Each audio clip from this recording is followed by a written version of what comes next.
আরে সিমরান, তুমি এখানে হাত তুলে দাঁড়িয়ে আছো কেন? এর কি হয়েছে? ও তো এমনি। স্যার, মনে হচ্ছে ও নিজেই নিজেকে শাস্তি দিয়েছে। হা হা হা, এই নাটক বন্ধ করো, গিয়ে নিজের জায়গায় বসো। আমি নাটক করছি না, আমার কিছু বাধ্যবাধকতা আছে। এখনো তো ও হাত নামাচ্ছে না। হ্যাঁ, বুঝে গেছি, নিশ্চয় তোমার হাত লেগে গেছে তাই নামাতে পারছো না, তাই তো? তুমি পাগল নাকি? আরে হ্যাঁ রে, হাত লেগে গেলে তো এমন ভাবে লেগে থাকতো, এভাবে লেগে থাকতো, এমন ভাবে লেগে থাকতো, এভাবে তো লেগে থাকে না। এগুলা কি কথা বলছো? আমার তো মনে হয় গতকাল তুমি এক্সারসাইজ করছিলে না। 1 2 1 2, সেজন্যই তোমার হাত এভাবে শক্ত হয়ে গেছে। এরকম কিছু হয়নি। আচ্ছা, কাল তুমি প্রিন্সিপাল স্যারের হাতে চা ঢেলে দিয়েছিলে, তাই তিনি তোমাকে শাস্তি দিয়েছেন? হ্যাঁ স্যার। আরে না স্যার, আমি তো আপনাদের জন্য হাত তুলে রেখেছি।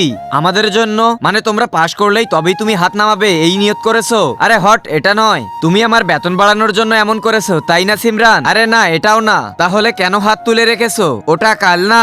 ওই মেয়ে, হাত তুলে রাখো, আর যদি নামাও না তাহলে পৃথিবী শেষ হয়ে যাবে। আরে তুই ওদের কথা বিশ্বাস করেছিস? ওরা তো বাটপার। কি?